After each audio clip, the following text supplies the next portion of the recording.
Hello साथियों, आज हम लोग स्पीडी जीके जीएस से भारतीय अर्थव्यवस्था अध्याय के वन लाइनर प्रश्नों को देखेंगे। तो आइए शुरू करते हैं। अर्थशास्त्र का जनक किसे कहा जाता है? एडम स्मिथ को। भारतीय अर्थव्यवस्था कैसी है? विकासशील। तृतीय विश्व अर्थात थर्ड वर्ल्ड शब्द प्रयुक्त होता है विकासशील देश के संदर्भ में। पूंजीवादी अर्थव्यवस्था अपनाने वाला विश्व का पहला देश कौन था? अमेरिका।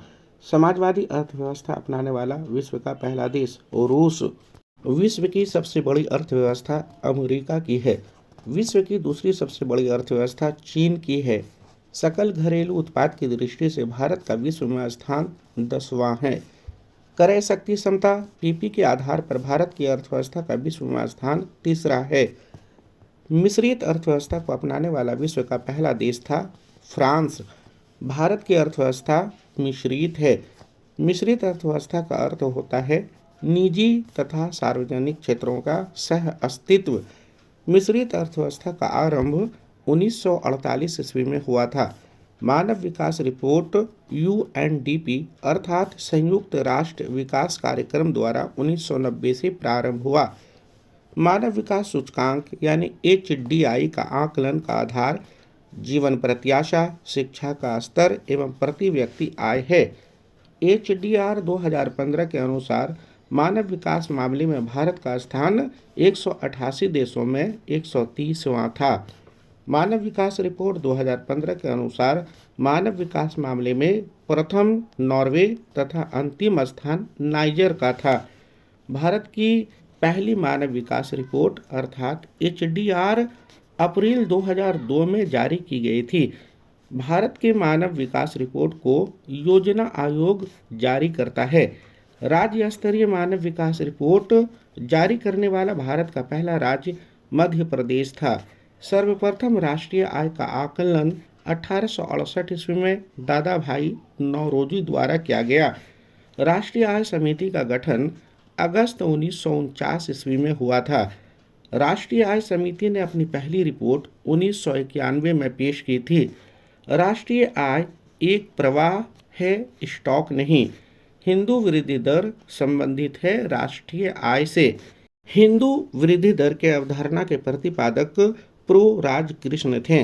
किसी भी देश की आर्थिक विकास दर का सर्वश्रेष्ठ सूचक प्रति व्यक्ति आय होता है।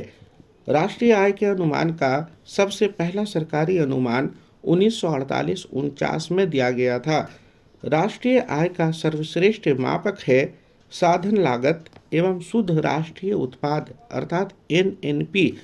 वर्तमान में राष्ट्रीय आय के गणना का आधार वर्ष है 2011-12 2015 ईस्वी से। वर्ष 2014-15 में भारत की राष्ट्रीय आय में कृषि क्षेत्र का योगदान 17.6% था। भारत की राष्ट्रीय आय का मुख्य स्रोत सेवा क्षेत्र है।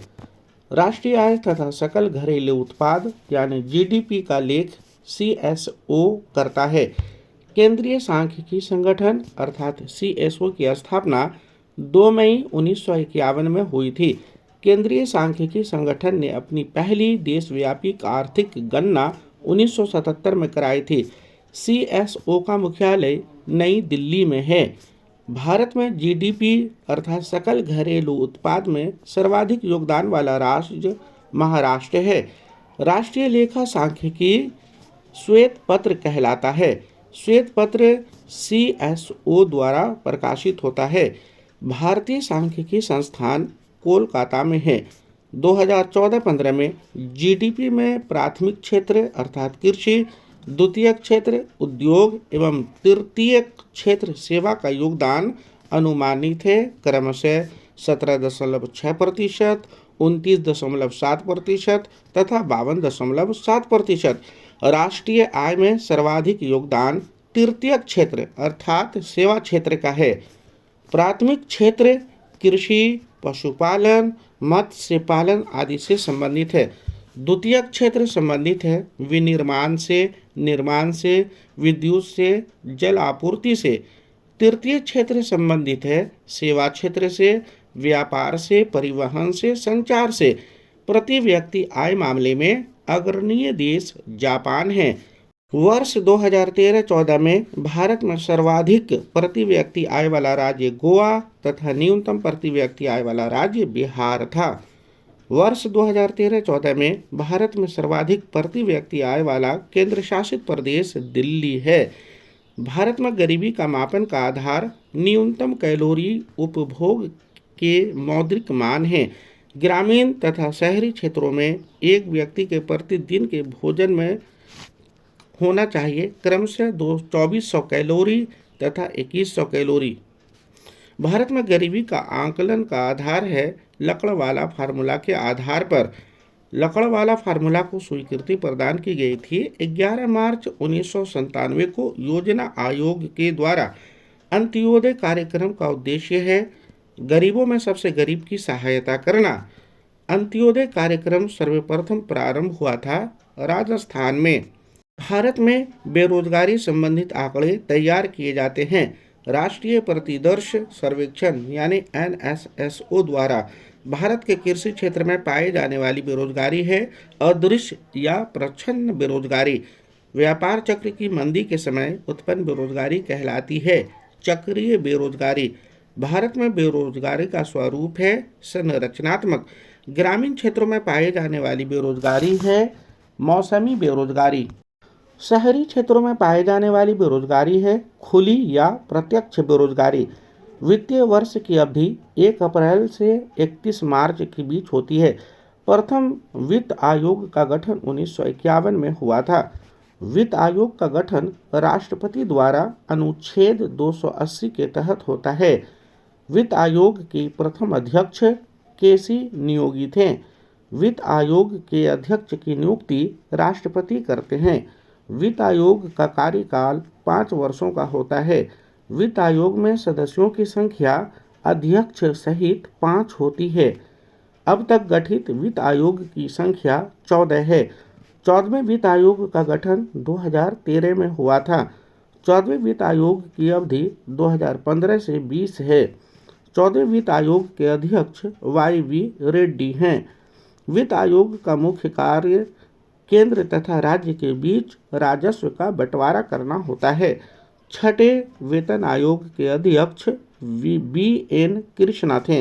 योजना आयोग का गठन 15 मार्च 1950 ईस्वी को 1946 में गठित नियोगी समिति की सिफारिश पर हुआ था।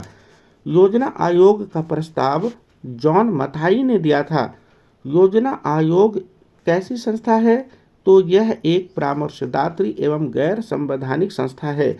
योजना आयोग के अध्यक्ष कौन होते हैं तो प्रधानमंत्री इसके अध्यक्ष होते हैं।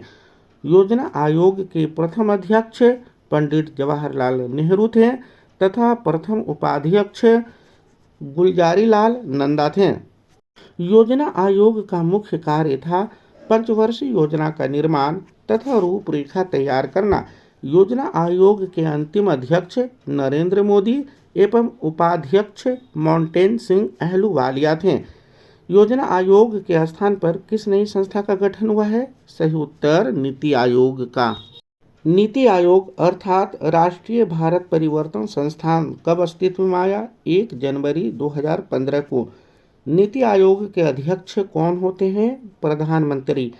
नीति आयोग के प्रथम अध्यक्ष प्रधानमंत्री नरेंद्र मोदी एवं उपाध्यक्ष अरविंद पनगड़िया हैं। नीति आयोग कैसी संस्था है? यह एक गैर संवैधानिक परामर्शदात्री एवं विशेषज्ञ संस्था है। योजना आयोग द्वारा इंडिया विजन 2020 का दस्तावेज कब प्रस्तुत हुआ? 23 जनवरी 2003 को। इंडिया विजन 2020 में सकल घरेलू उत्पाद यानी GDP लक्ष्य कितना निर्धारित था? 9%। सुपर कैबिनेट किसे कहा जाता है? योजना आयोग को। राष्ट्रीय विकास परिषद यानी NDC का गठन कब हुआ था? 6 अगस्त 1952 को। NDC कैसी संस्था है? यह एक गैर संवैधानिक संस्था है। NDC का अध्यक्ष कौन होता है? सही उत्तर प्रधानमंत्री इसके अध्यक्ष होते हैं।